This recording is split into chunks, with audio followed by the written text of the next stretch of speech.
Hello. It's Thursday morning.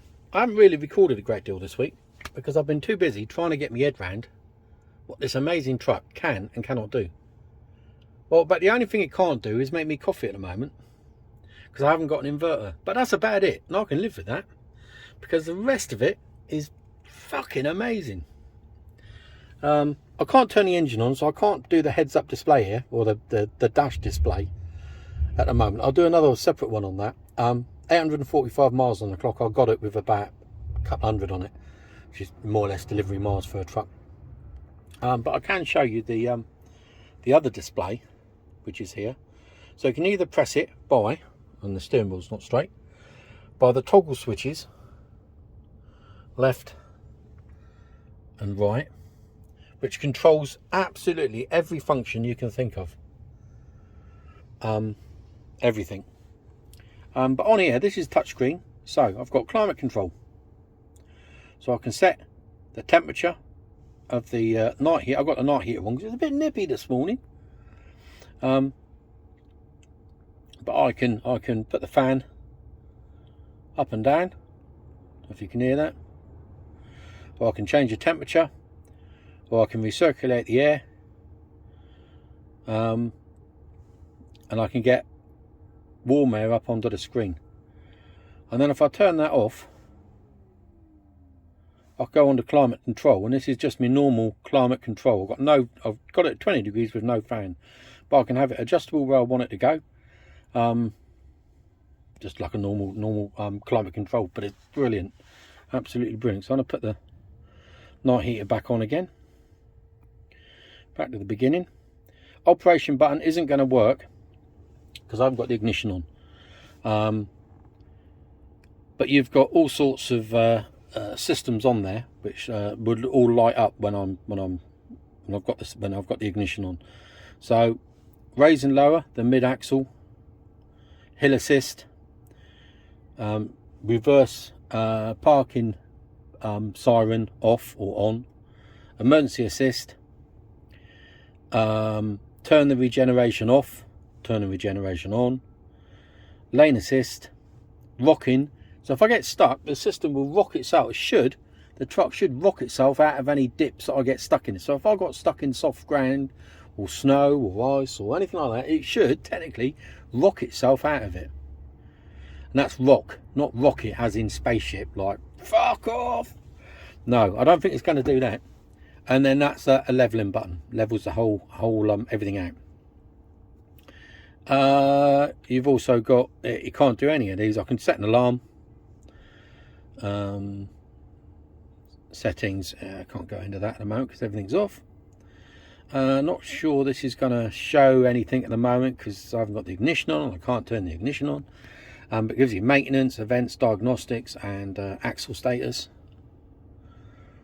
Lights. I can control the interior and exterior lights from in here. So exterior lights, I can have them on auto, so they come on and off depending on how light or dark it is. Side lights, headlights, fog lights. I can also have the lights go on and off at a timer. And interior lighting. The only thing that surprises me with this truck is that it's not LED lighting on the inside. It's still the old-fashioned bulbs. So I might swap those out myself actually. So lighting system, and the lights are brilliant. Lights are really good. Navigation, we have on here TomTom Professional for trucks, North Witham, that's where I am, more or less, out in the middle of nowhere because it's down a track.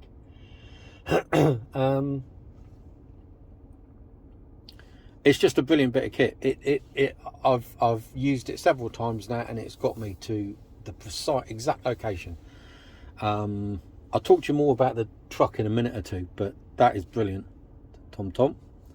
And then I've got my phone, I've got radio, digital radio all the way through. I can go media off my phone, and also my phone is connected because it's connected over there, but I can also connect via a smartphone and connect up this to the internet, which I just haven't got round to doing yet. All the buttons below are exactly the same. So I can control either by touchscreen or by pressing the buttons on the bottom or by touching the steering wheel. So yes, technology can go wrong, of course it can, you know, but a switch can fail, no different. So you know, it's one of those things. It really is one of those things. You know, you can't go through life not embracing technology. Otherwise, we'd still be like fucking Fred Flintstone. You know, like rolling the car along with our feet. You know, and horse and carts. So you know, technology is there. You know, I bet the old horse and wagon drivers used to go, I ain't using them motors. Them engines, God, they look a bit dodgy to me. That'll never catch on that. Well, it fucking did, didn't it? And it's the same with electric. You know, it's happening. Like it or not, it's happening, you know. The inside of the Merc itself, the interior of the truck is pretty much the same.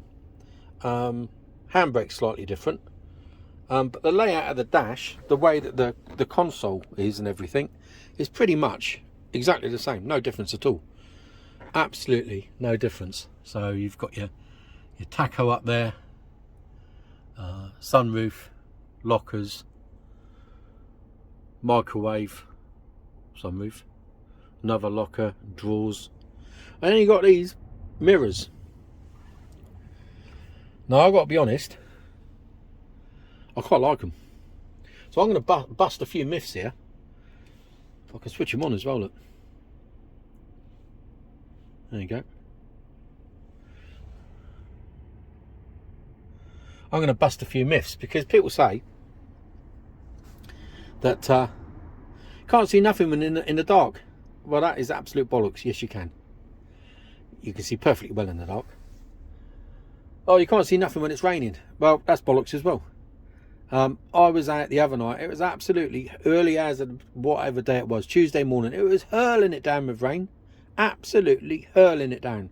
Like bouncing off the road. And it was dark. And I could see better than if I had normal mirrors. And then there's going to be the people that turn around and say, oh yeah, but if you break one, you won't be able to drive anywhere. You're correct. And if you break a normal mirror, you won't be able to drive anywhere. Do you know what I mean? There's no difference. And if you go around breaking mirrors consistently, you're going to be out of a job fairly rapidly as well. So, you know, another myth busted. No, it's not really an issue. Yes, they can fail, but you know, you can have your mirror smashed off through no fault of your own. So yeah, you can say, oh, you can get that easily repaired. Where? Where could I find, apart from going to Mercedes, which is what I'd do, which is what would happen if we'd call Mercedes assist that and they would come out and they would replace the mirror. Oh, exactly the same thing as if we had a problem with a mirror. They'd come out with a new mirror, bolt on, bolt off, job done. So it's not really a great issue. There's a little camera down below that comes on when I indicate left. And it shows down the side of the truck, even though I've got a mirror cam system, but it shows down the side of the truck. I've got to have another one. Just a way of making money, I think. And they switch off after 2 minutes when the vehicle's stationary. So I'm going to put them back on again. Now the only downside to these mirror cams, because they're taking a little bit of getting used to. Ooh, I'm going to get a little bit closer. Now you can't really see here. But it does look like there's a bit of a bow in the truck. But I am perfectly straight. I've got a picture that I don't think I've put it on Instagram. Not sure if I have. I'm not sure. But it shows it highlights it up. But I haven't had too much of a problem. My reverse is pretty shit anyway. So I don't worry too much about it. In the truck, brilliant blackout curtains. Light over there with radio, sunroof open, lights and night heater control. The bed is really comfortable. Bed's really comfortable. I've also got a TV, DVD, Freeview player, which I haven't used yet because I don't watch TV. But in the old bed, the old truck, I had a bunk, a fold-up bunk, which hid all of that shit. But now I've got a big cargo net, and I'm not quite sure whether it's good or bad. Yeah, I'm going to get some of those underbed storage bags, and I'm going to put everything into separate ones of those, and then that'll just make it tidy, a little bit tidier. So, seats, really comfortable. Same Merc seats, to be honest with you. I don't think they've changed them. They might have done a little bit to them. They feel a little bit tauter, but that might be because it's a brand new seat. And then we have a fridge. Well, that's my water container. That's my Royal Signals cushion. And then we have a fridge in here. Well, in that side. Sorry, I wasn't even pointing in the right direction. On the left-hand side there, next to the fire extinguisher, is a fridge. Then that is just a slide-out locker. I'm just going to pull the locker out, just so you can see actually how big it is. It's mammoth. Absolutely mammoth. It goes right to the back of the bunk. And the fridge is exactly the same. That's my pee bottle down there. But you're glad you saw that. I'll put a couple of mats in because I just like to have warm feet. And that really is the inside of the truck. It's beautiful to drive. Some of the features are just absolutely mind-blowing.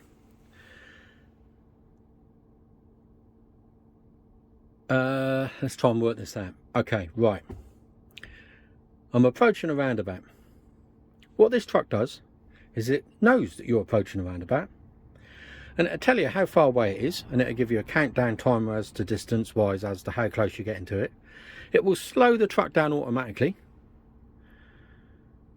You steer, but you don't need to touch the brakes. You drive round the roundabout, and let's say on approach you're doing 50 mile an hour. You've got it on cruise and you're doing 50 mile an hour because it's a stretched dual carriageway. It'll slow you down, slow you right down to the correct speed for getting around that roundabout. And it'll even tell you what speed it's going to go around that roundabout at. Whether it's 12 mile an hour, 11 mile an hour, 15 mile an hour, depends on the roundabout.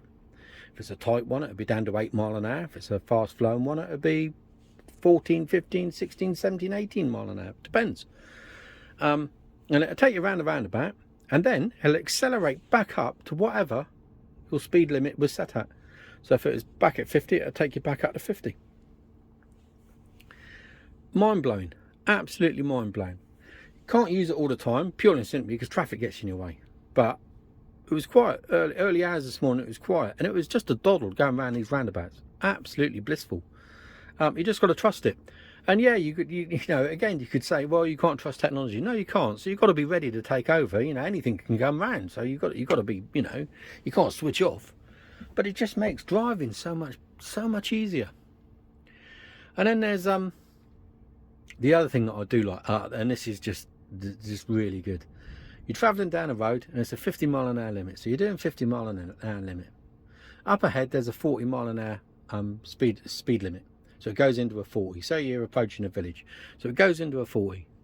So without doing anything, it knows that and immediately slows the truck down to 40 mile an hour and tells you.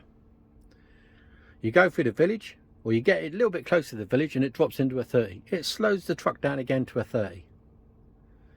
You go through the village, goes back, you see the national speed limit sign up ahead. The very second you get to that national speed limit sign, it speeds back up to 50 mile an hour, which is national speed limit for a truck on an A road. Unbelievable. Unfucking believable. It's just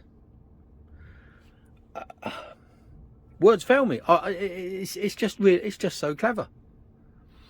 And again, yeah, technology can fail. Yeah.